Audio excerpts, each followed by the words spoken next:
Cerita diawali dengan memperlihatkan debu yang terbawa angin dari luar masuk ke dalam kamar seorang anak kecil tepat di bawah kolong kasurnya, di mana debu itu seolah membentuk karakter seekor kelinci yang mengeluarkan suara seperti kegeraman dan tiba-tiba tak lama muncul ayah dan ibu si gadis kecil yang datang untuk memeriksa. Si bocil yang bernama Aurora memperingatkan ibunya agar jangan menginjak lantai karena itu bisa membangunkan monster di bawah kolong kasurnya. Yang ketika si ibu memeriksa ke bawah, tidak ada apa-apa di sana.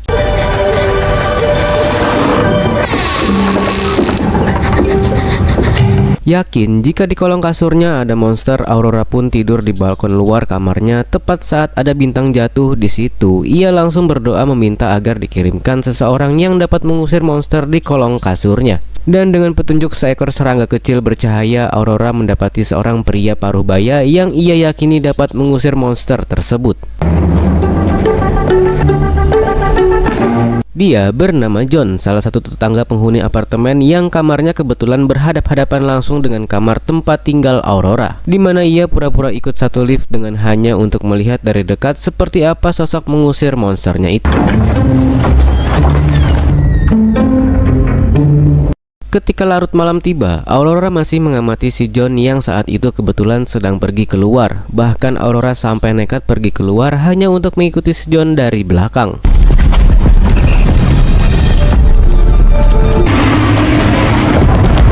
Kebetulan malam itu bertepatan dengan digelarnya acara perayaan khas Cina yang memang apartemen tempat tinggal Aurora tinggal berada di distrik pecinan Cina. Bermodalkan topeng yang ia temukan di dalam tempat sampah, Aurora terus mengikuti si John dari atap gedung sampai akhirnya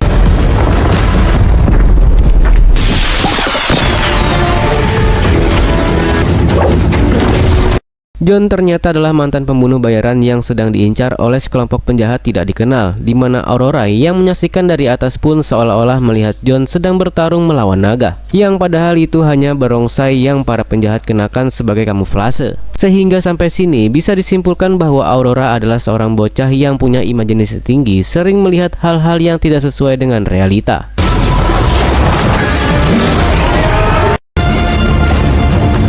Selesai menghabisi orang-orang yang memburunya, John pun pulang ke apartemen dengan Aurora yang masih mengikutinya dari belakang. Di mana saat John masuk ke dalam lift, ia tak sengaja menjatuhkan setetes darah yang langsung ia bersihkan menggunakan kakinya. Dan hal kecil ini pun cukup membuktikan bahwa John adalah sosok pembunuh profesional yang sudah sangat berpengalaman. Ternyata dari tadi John sudah tahu jika dirinya sedang diikuti, namun memilih untuk berdiam diri. Karena ketika Aurora sudah masuk ke dalam kamarnya, John terus mengawasi dari seberang untuk memastikan itu bukanlah ancaman. Sewaktu tidur, Aurora selalu ketakutan dengan monster yang dia yakini sering muncul dari lantai kolong kasurnya. Sehingga sang ayah pun mencoba untuk menenangkan dia dengan mengatakan bahwa semua ketakutan Aurora sudah ia simpan di dalam saku, dan nanti akan dibuang ke perkebunan sawit. Yang tepat saat ayah dan ibunya keluar dari kamar, tiba-tiba entah ini asli atau sekedar halusinasi sebagai bocil seumuran Aurora, imajinasi seperti ini sangat wajar sekali. Namun ketika monster imajinasinya memakan ayah dan ibu sampai teriakannya terdengar asli, itu sudah merupakan imajinasi yang keterlaluan.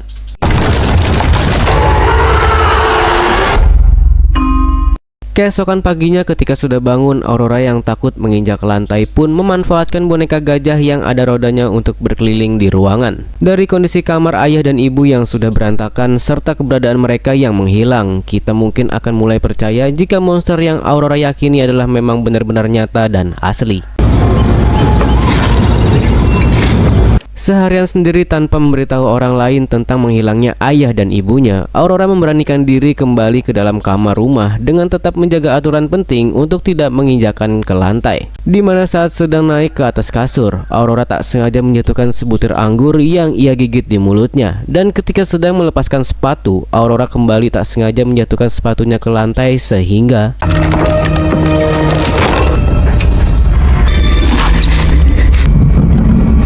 takut, Aurora pun melemparkan selimut untuk menutupi lubang tersebut. Tapi tebak apa yang justru terjadi?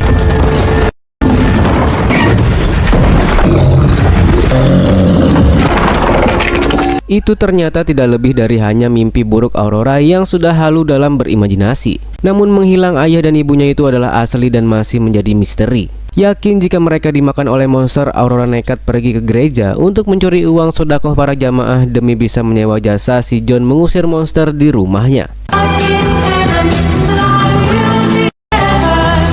Tanpa pikir panjang, Aurora langsung mendatangi si John di kamarnya dan dengan terang-terangan ingin menyewa jasanya untuk membunuh monster itu. Setelah berdialog panjang lebar terkait obrolan monster yang tidak nyata, Aurora pun mengajak si John ke kamarnya untuk melihat sendiri seperti apa bekas si monster memakan kedua orang tuanya.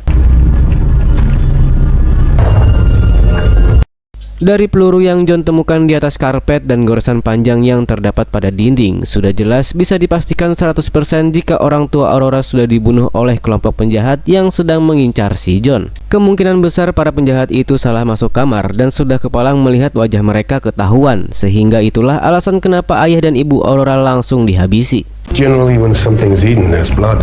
Air gun go off. Untuk peluru yang ditemukan, kemungkinan itu adalah bentuk perlawanan yang ayah Aurora lakukan. Begitu pula dengan goresan pada dinding, mereka berdua tampaknya sempat berusaha membela diri suatu para penjahat sedang melakukan eksekusi. We have neighbors.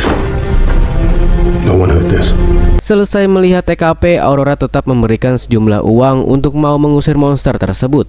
Sehingga itu membuat John menjadi bingung sendiri karena mau menjelaskan kejadian yang sebenarnya juga percuma saja. Aurora masih bocil, mau pura-pura percaya bahwa orang tuanya dimakan monster juga malah akan membuat si John ribet sendiri. Karena itu hanya ada dalam imajinasi dan isi kepala si Aurora saja.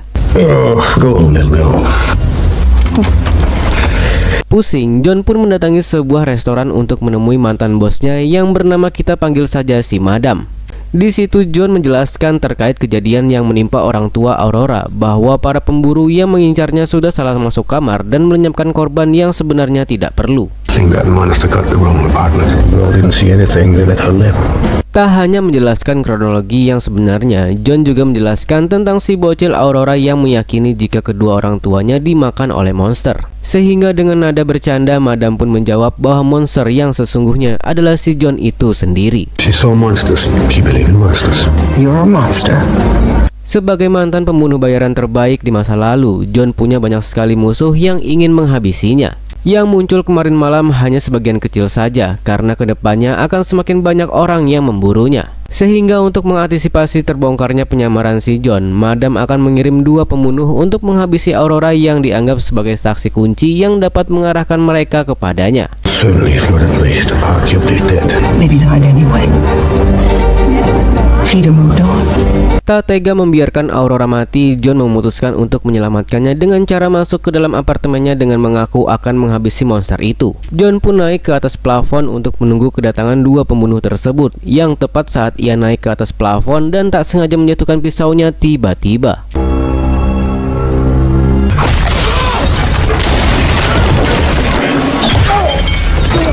John nyaris mati ketika si pembunuh mencekik lehernya, namun dengan teknik 2 jari penjepit kerongkongan, John berhasil menghabisi tepat waktu saat ia juga dibuat tak sadarkan diri. Saat yang sama, pembunuh kedua pun muncul melalui jendela kamar dengan Aurora yang bersembunyi di dalam lemari, di mana saat si pembunuh akan menembaknya, muncul monster imajinasi Aurora yang entah ini nyata atau tidak, tetapi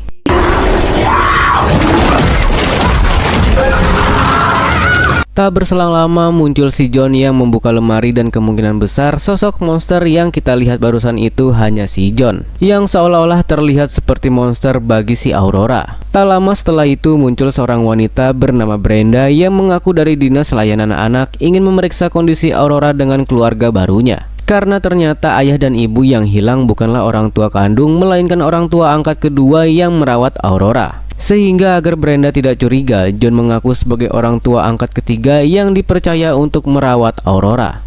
You should watch your hand. That's not your social worker. That's not her foster father. Keesokannya, John kembali menemui Madam untuk mengembalikan jasad si pembunuh yang sudah dimasukkan ke dalam koper. John pun berbohong dengan mengatakan bahwa Aurora sudah mati dan sebagai gantinya, ia sudah menghabisi si pembunuh yang Madam kirim. Di mana Madam bertanya, "Lah, saya kan mengirim 2 pembunuh, kok kamu cuma bawa 1 koper? Lantas, siapa yang menghabisi pembunuh kedua? Mungkinkah monster itu nyata?" What happened to the second package I sent? Did you kill her too? I never saw the second package. Tak lama muncullah Aurora yang sedari tadi mengikutinya dari belakang sehingga Madam jadi tahu jika John telah berbohong demi melindungi bocah kecil ini. Tak ingin memikirkan nasib kedua pembunuhnya, Madam hanya ingin John tetap hidup dan terhindar dari para musuh-musuhnya. Terserah jika John ingin Aurora tetap hidup, tapi yang paling penting adalah John harus segera pergi meninggalkan kota ini sebelum pasukan musuh mengetahui keberadaannya.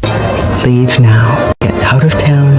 Get out of all of it. Selesai menemui Madam, John pun mengajak Aurora pergi ke restoran Cina yang di situ sudah ada satu pembunuh alias si musuh si John yang terus memperhatikannya. Tak lama si pemburu pun menghampiri meja mereka dan dengan terang-terangan mengatakan jika ia datang untuk menghabisi si John, tapi tidak di depan seorang anak kecil dan bukan di tempat umum seperti ini. You can just ignore him.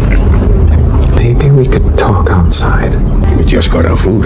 Seolah tidak punya harga diri, si pemburu yang merupakan pembunuh bayaran profesional pun diminta untuk tunggu sebentar sampai hidangannya selesai disantap. Bahkan ketika pelayan datang mengantarkan makanan penutup, si pemburu hanya berdiam diri tanpa melakukan apa-apa. First dumpling, soup dumpling, mushroom dumpling. Benar-benar tidak ada harga dirinya, si pemburu profesional itu pun hanya bisa bengong berjalan keluar menunggu si John selesai makan. Yang karena hidangannya masih banyak, John pun membungkus semua makanan dan saat sudah pergi meninggalkan restoran, di situ sudah ada si pemburu dan pasukannya menunggu di luar tapi tidak sampai membunuhnya untuk menunggu waktu yang tepat nanti. Karena situasi terlalu ramai, si pemburu pun membiarkan John dan Aurora pulang ke apartemennya. Yang tak lama setelah mereka sampai, muncullah Brenda si petugas dinas sosial yang datang secara mendadak untuk membicarakan terkait pendidikan dan pola asuh Aurora. Go talk yourself in. Just like I showed you. Karena bingung alasan lagi, John pun akhirnya mengaku bahwa ia bukanlah orang tua angkatnya, melainkan hanya tetangga yang peduli pada nasib Aurora tanpa membuka identitas aslinya. John menceritakan jika kedua orang tua angkat Aurora telah dibunuh oleh sekelompok orang jahat yang saat ini sedang berada di luar, sehingga Brenda dengan cepat menghubungi rekannya untuk memastikan hal tersebut. Anything going on out there? Disitulah John akhirnya sadar bahwa Brenda bukanlah tugas dinas sosial, melainkan seorang agen FBI yang entah sedang dalam misi apa. Di saat situasi sedang ribut seperti ini, muncullah seseorang yang tidak diduga-duga kedatangannya, yaitu itu adalah si Madam yang datang untuk memperingatkan jika saat ini pasukan musuh sudah mengetahui keberadaannya. Untuk kesekian kalinya, Madam meminta John untuk jangan memikirkan nasib Aurora dan pergi saja dari kota ini. Namun sebagai seorang pria berdosa yang telah melakukan banyak perbuatan buruk di masa lalu, John mengaku ingin bertobat yang salah satu caranya adalah dengan menyelamatkan nyawa seorang anak kecil yang tidak berdosa. Meski itu mungkin tidak akan cukup untuk menghapus seluruh dosanya, setidaknya John punya satu bekal amal yang bisa ia bawa ke Yaumul Hisab nanti. Ia sudah cukup malu dengan dosa-dosanya di hadapan Tuhan dan tidak ingin menambah lagi dengan membiarkan Aurora mati begitu saja.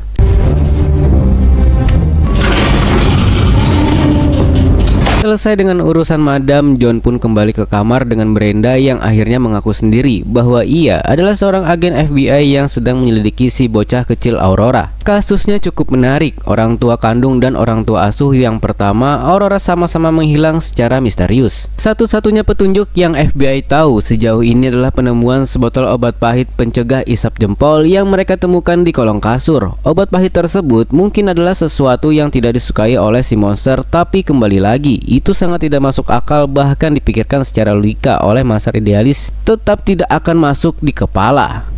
Maybe a monster spit it out. Saat John masuk ke dalam kamar, Aurora langsung berteriak sambil memperingatkan John untuk jangan menginjak lantai. Menyadari pasukan musuh sudah berada di apartemen, John pun meminta Aurora untuk tetap diam di atas kasur yang ketika John dan Brenda berjalan ke pintu depan, terlihat lantai bergerak seolah-olah memang benar ada monsternya dan tiba.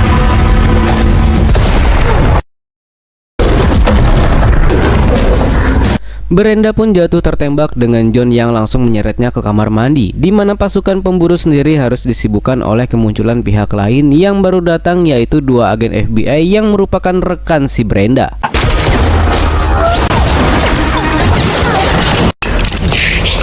John sendiri memeriksa kondisi Brenda yang ternyata masih hidup karena memakai rompi anti peluru. Saat ia akan mengambil pistolnya, Brenda keburu bangun dan menyuruh John untuk jangan ikut campur. Ketika John bermaksud mengintip musuh dari celah bawah pintu, disitulah ia melihat lantai yang tiba-tiba saja bergerak sehingga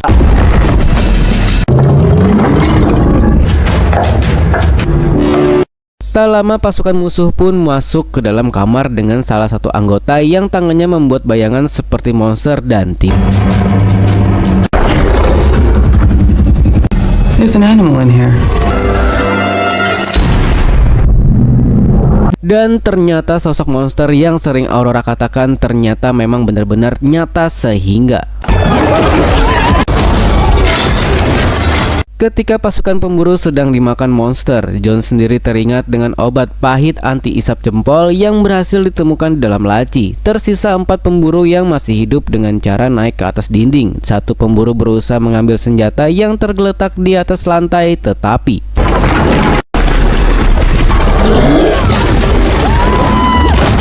masih kurang yakin dengan yang sedang terjadi di luar. John dan Brenda pun melemparkan 1 jasad pemburu ke lantai dan bisa melihat dengan kepala mereka sendiri.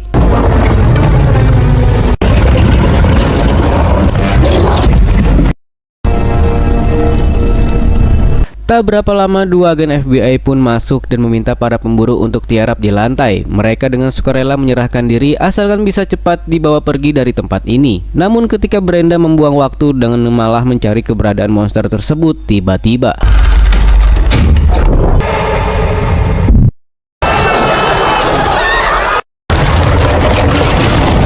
tersisa John yang masih hidup. Dia pun mengajak Aurora untuk segera pergi meninggalkan kamar tersebut, tetapi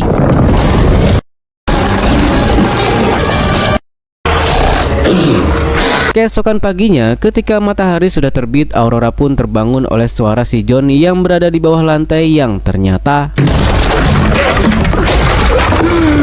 John berhasil bertahan hidup berkat obat pahit anti isap jempol yang membuat si monster memuntahkannya. Yang ketika semuanya sudah hampir berakhir, muncul 1 orang lagi, yaitu si Madam yang tetap kekeh ingin menghabisi Aurora. Hello, Aurora. I've come to rescue Aurora. Karena masih peduli, John pun memperingatkan Madam untuk menjauhi lantai dan jangan masuk ke dalam kamar, tetapi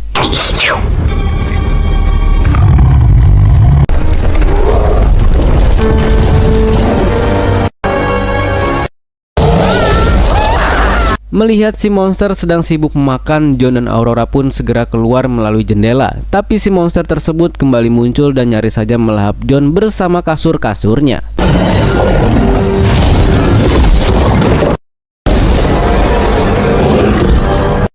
Aurora berhasil membuat si monster berhenti menyerangnya, yang ternyata selama ini monster tersebut adalah monsternya yang layaknya hewan peliharaan. Monster tersebut hanya sedang melindungi Aurora dari orang-orang jahat seperti orang tua kandung dan orang tua asuhnya yang sering bertindak kasar. Tanpa Aurora sadari, dalam alam bawah sadar, ia meminta agar dikirimkan sesosok makhluk yang mampu menghentikan penderitaannya.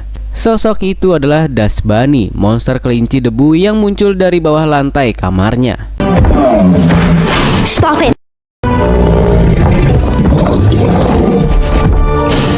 Terakhir mereka pun pergi ke kota lain untuk memulai kehidupan yang baru. Si monster akan tetap mengikuti Aurora kemanapun dia pergi, karena pada dasarnya ia adalah makhluk supranatural yang tidak terbatas oleh ruang dan waktu. Dan film pun selesai.